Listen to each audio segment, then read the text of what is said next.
Me friends and ఫ్యామిలీతో సరదాగా బయటకు వెళ్ళటానికి కారు లేదా అయితే వెంటనే ఈ నెంబర్కి కాల్ చేయండి. Welcome to Vishnu talks. నేను మీ విష్ణు. సంక్రాంతి సెలవులు రానే వచ్చేస్తున్నాయి.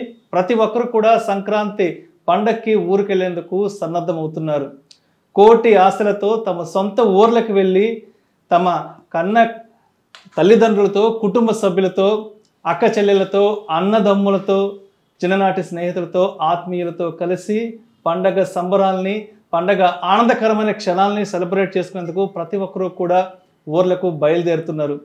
అయితే చాలామంది ఈ ఊర్లకు వెళ్ళే క్రమంలో మార్గ మధ్యంలో రహదారులపై రోడ్డు ప్రమాదాలకు గురై రక్తమోడుతూ అనంత లోకాలకు చేరుకుంటున్నారు.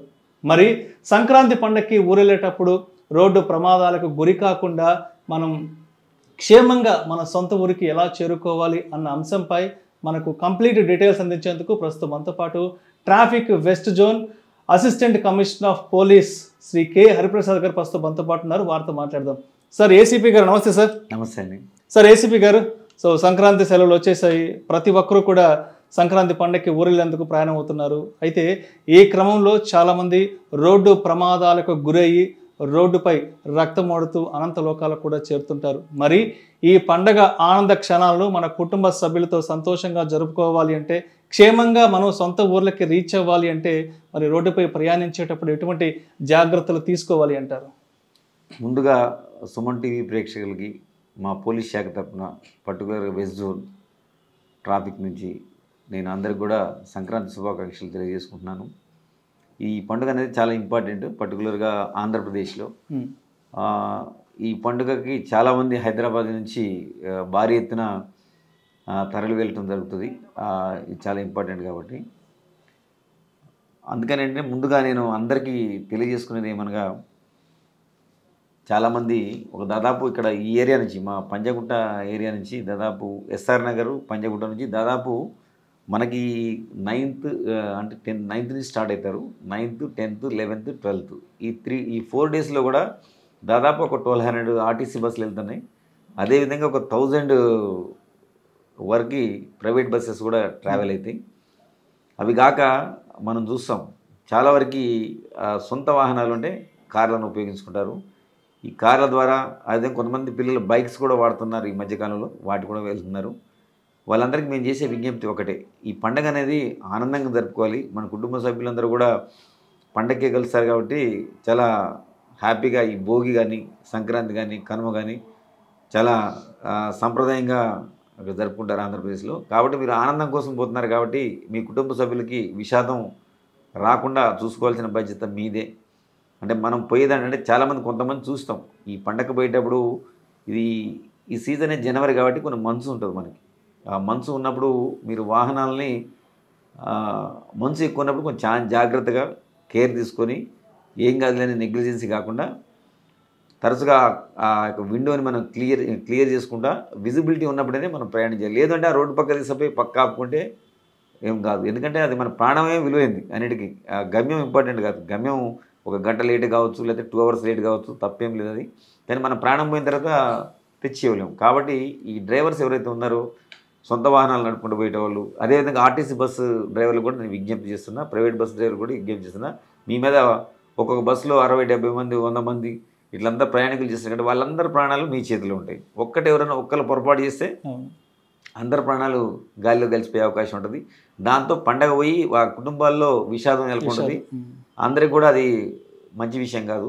కాబట్టి మరొకసారి పర్సనల్గా నేను విజ్ఞప్తి చేసేదంటే, మీరు ఆ బస్సెస్ని డ్రైవర్లు కానీ, అదేవిధంగా ఈ పర్సనల్ నడిపే డ్రైవర్ కానీ ఎవరు కూడా తాగకూడదు. ఫస్ట్ రిక్వెస్ట్ ఏంటంటే, ఎవరు కూడా డ్రంకెన్ కండిషన్లో నడపవద్దు. ఎందుకంటే మీకు డ్రంకెన్ చేసి ఉంటే నేనేమంటాను, మేము కూడా చెక్ చేస్తాం ఈ బస్సెస్ని పోయేటప్పుడు. డ్రైవర్ని కూడా తప్పకుండా ఏదో ఒక పాయింట్లో పోలీస్ శాఖ తప్పకుండా చెక్ చేస్తుంది. చేస్తే అట్లా కూడా మీరు జైలు పాలయ్యే అవకాశం ఉంటుంది. తర్వాత మీ కుటుంబ సభ్యుల ముందు మీ అందరికీ ఎంబ్రాసింగ్ ఉంటుంది. ఈ విధంగా మీరు నడిపినట్టయితే వాహనాన్ని వాళ్ళ ప్రమాదమే కాకుండా ఎదురు ప్రాణం గాలిలో కలిసిపోవడం కాకుండా మీకు కూడా పర్సనల్గా డ్యామేజ్ అవుతుంది. ఆ విధంగా చెకింగ్లో దొరికి ఎవరు కూడా డ్రంక్ చేసి ఎవరు కూడా వాహనం నడపొద్దు. ఒకవేళ ఉంటే ఆ పక్కన ఎవరైనా ఉంటే కొంత సొంత డ్రైవర్లు కూడా వాళ్ళు ఇంట్లో వాళ్ళ మేజర్ అయిన సన్స్ కానీ, ఆ మహిళలు కూడా ఈ మధ్య చాలామంది డ్రైవ్ చేస్తున్నారు. అంటే వాళ్ళు కూడా డ్రైవింగ్ చేయొద్దు, తప్పేం లేదు. అది కూడా జాగ్రత్త తీసుకొని ఆ రోడ్డు మనకి ఆ గుంటలు ఉన్న విజిబిలిటీ ఉన్న నైట్ టైంలో ప్రయాణం చేస్తే ప్రాపర్ మీకు లైటింగ్ ఉందా లేదా, విజిబిలిటీ ఉందా లేదా, స్పీడు పోవద్దు ఎప్పుడు కూడా. మనం పరిమితికి మించి ఎప్పుడు కూడా స్పీడ్ పోకూడదు. మనకు అనిపిస్తుంది speed is thrills, but same time it kills.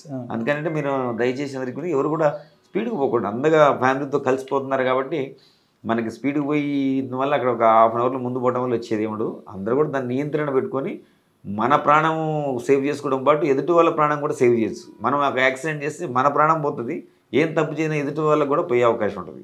కాబట్టి అది కూడా గమనించుకోండి, ఎవరు కూడా అట్లా చేయొచ్చు. మళ్ళీ అది ఇంకో నా పర్సనల్ రిక్వెస్ట్ ఏంటంటే జనరల్గా అందరికీ ఫాస్ట్ ట్యాగ్స్ ఉంటాయి ఈ రోడ్లో, నేషనల్ హైవే మీద.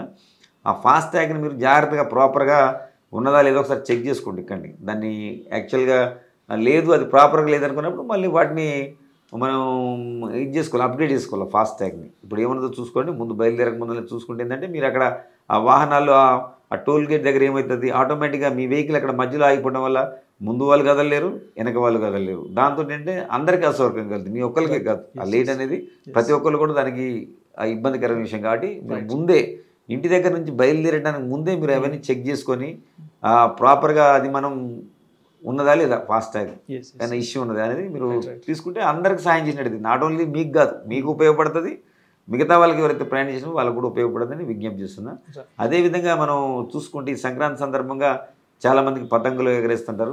చైనా మాంజా మార్కెట్లో వచ్చింది. దాని మీద చట్ట ప్రకారంగా హైదరాబాద్లో తెలంగాణ ప్రభుత్వం ప్రత్యేకంగా ఆదేశాలు ఇచ్చింది. ఎవరైతే చైనా మాంజా ఎవరైనా వాడుతున్నారో వాళ్ళ మీద కఠిన చర్యలు తీసుకోవడం. ఇప్పటికే చాలా ప్లేసుల్లో వాటిని సీజ్ చేయడం జరిగింది. చట్ట ప్రకారం వాళ్ళ మీద చర్యలు తీసుకోవడం జరుగుతుంది. అయితే గతంలో ఆ చైనా మాంజా ఎగరేయడం వల్ల అవి మెడలకు తగిలి పాపం చాలామంది అమాయకులు చనిపోవడం జరిగింది. ఈసారి అయితే ఆ పరిస్థితి రాకూడదని మా పోలీస్ శాఖ తరఫున కోరుకుంటున్నాను. ముందుగానే మీకు ఎవరికైనా సమాచారం ఉంటే కూడా మా పోలీస్ శాఖ తెలియజేస్తే వాటి మీద కఠిన చర్యలు తీసుకోవడం జరుగుతుంది ఆ పోలీస్ మాంజా గురించి. అదేవిధంగా ఇంకొక విజ్ఞప్తి చేస్తున్నానంటే, మీరు చిన్నపిల్లలు బిల్డింగ్ల మీద ఎక్కి ఒక్కోసారి అవి ఎగరేస్తుంటారు, ఎగరేస్తుంటారు.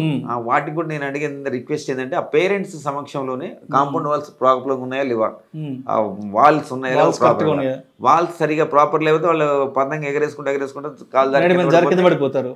అప్పుడు మనకి మనం నష్టం అవుతుంది, ఆ కుటుంబం అంతా బాధపడాల్సి వస్తుంది. కాబట్టి తల్లిదండ్రులు కానీ ఎల్డర్స్ కానీ వాళ్ళు ఎడ్యుకేట్ చేయాలి, వాళ్ళ మనసులో భావం పెట్టుకోవాలి. పండగ అనేది ఒకటే కాకుండా పండగలో ఎలాంటి విషాదం రాకుండా తగిన జాగ్రత్తలు తీసుకొని పిల్లలకు కూడా ఎడ్యుకేట్ చేయాలి. అరే బాబు మీరు ఇట్లా ఎగరేసేటప్పుడు చూసుకోండి, మీ పరిసరాలని గమనించండి. ఈ విధంగా చేస్తే అందరం కూడా పండగ హ్యాపీ జరుపుకోవచ్చు, అందరూ కూడా సంతోషంగా జరుపుకోవచ్చు అని విజ్ఞప్తి చేస్తున్నాను.